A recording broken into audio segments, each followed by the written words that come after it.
Hello, welcome to Umbrella Programming. Please do subscribe. In this video, I'm going to talk about extend function in list.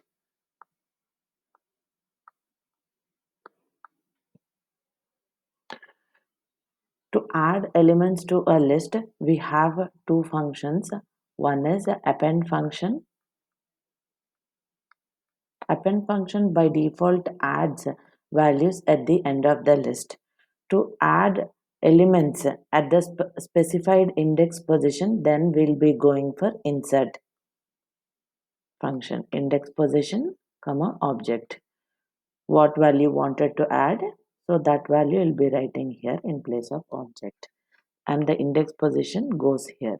Okay, if the specified index position is greater than the max index, then the element will be added at the end. If the specified index position is is actually less than the minimum index, then the element will be added at first, but never gets index error. So extend function to add elements to a given sequence, to add all the elements of given sequence to the list, we will be going for extend function. So extend function takes a sequenced object here. Okay, so let me explain you. L is equals to 10, 20, 30. What are sequenced objects? List, tuple, set, dictionary, range, okay, strings. Okay, these are sequenced object. Extend function takes sequenced object. Now L dot extend. L dot extend of. Now I'm going to take one sequenced object string. So my sequenced object is a bat. So the output will be L is equals to 10, 20, 30, comma, B, A, T as an individual object, sequenced object. This will be my output. Let's go check in the ID. L is equals to 10, comma, 20, comma, 30. This is my list. L dot extend of that.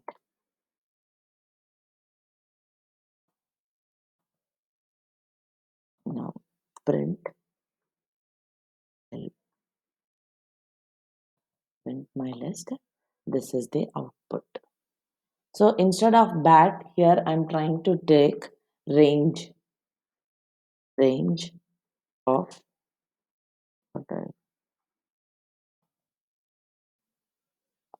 range of 0 to 4 numbers. Okay, range always takes a begin index is 0. I'm not specifying the begin index here, so begin index will be from 0 and the end index will be end minus 1. 5 minus 1 will be 4. From 0 to 4 the values will be added to list. Okay, so now my output will be 20, 10, 20, 30, 0, 1, 2, 3, 4 will be my output. Here is it. Okay, uh, extend function takes sequenced object. So instead of a tuple, I'm trying to take 10, 20, 30. Okay.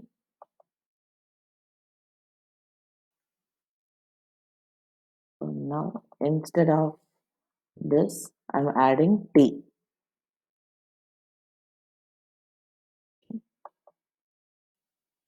Okay. 100, 200.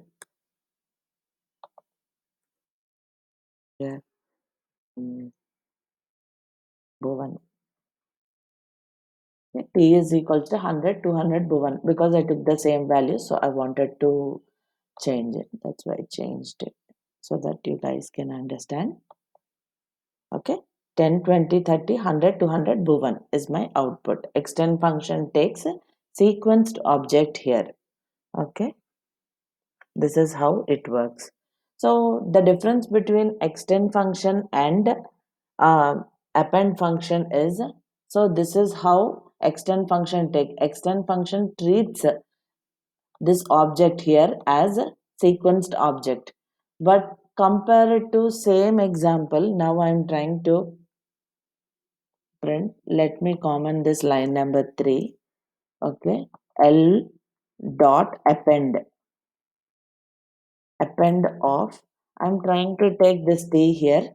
So t will be added as a tuple. Now my output will be 10 comma 20 comma 30, and the tuple goes as a tuple here. 100,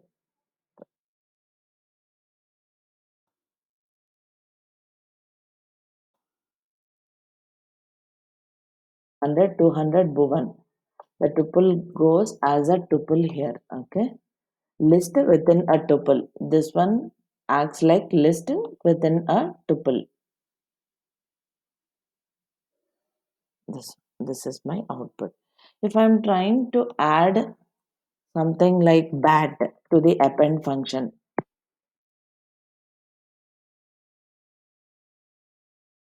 the bat is a string. So how does this bat adds to the append function? It acts normally. It takes bat as an object. So by default append function adds at the end. So 10, 20, 30 bat will be my output. Okay.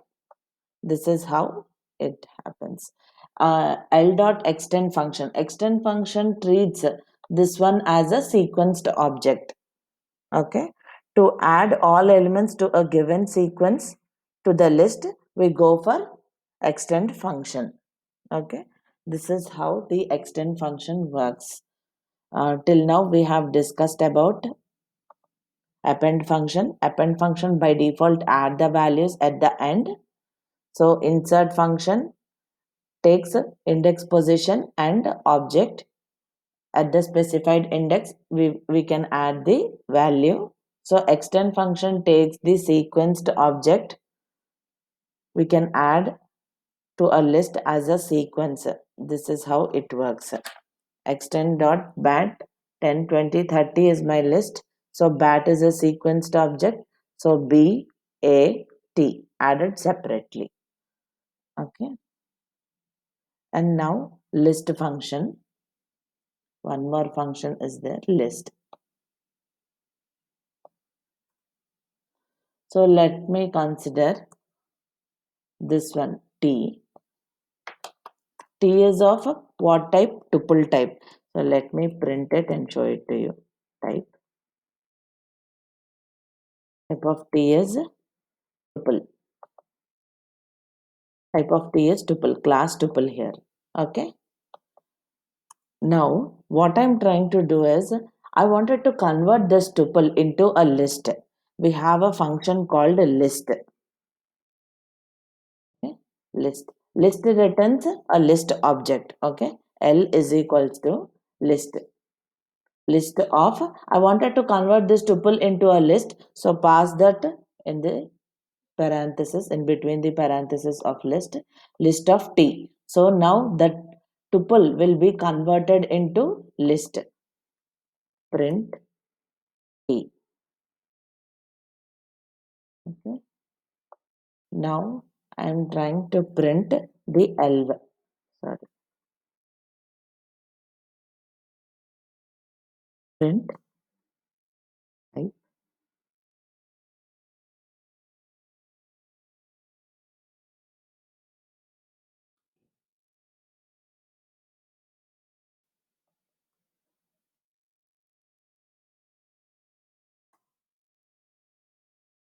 So now I am printing the type of L is a list.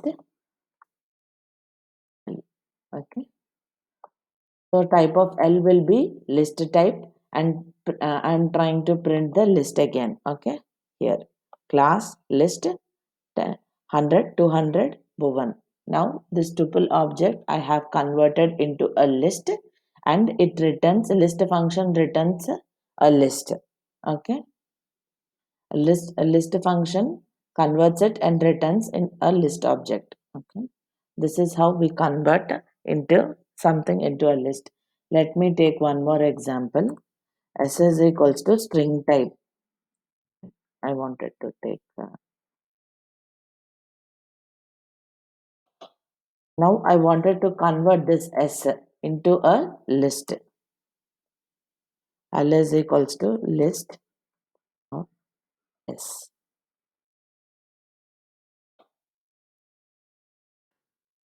Print L. Okay. Now this is my output. Bhuvan, Bhuvan. Bhuvan is my output. Okay. So this is how list function converts a string object into a list. One more string I'm trying to take. Learning Python is very easy. Okay, this is my string. So I wanted to convert this string into a list. We have a split function. Yes, dot split. Split function always returns a list object. It splits and returns a list object. Now my output will be learning is one object. Okay, let me write the output in the comment box. Okay.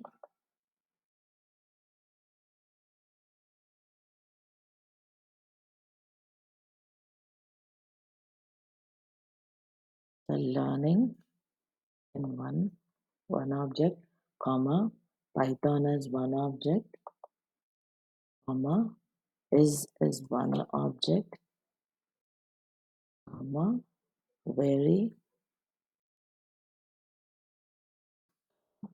easy.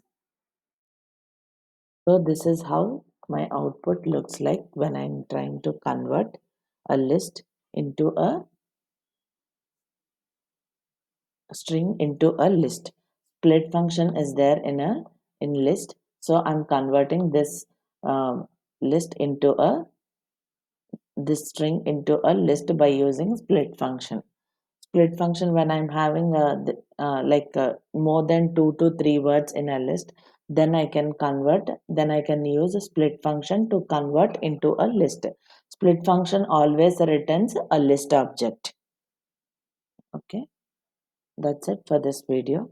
Thank you. Have a nice day.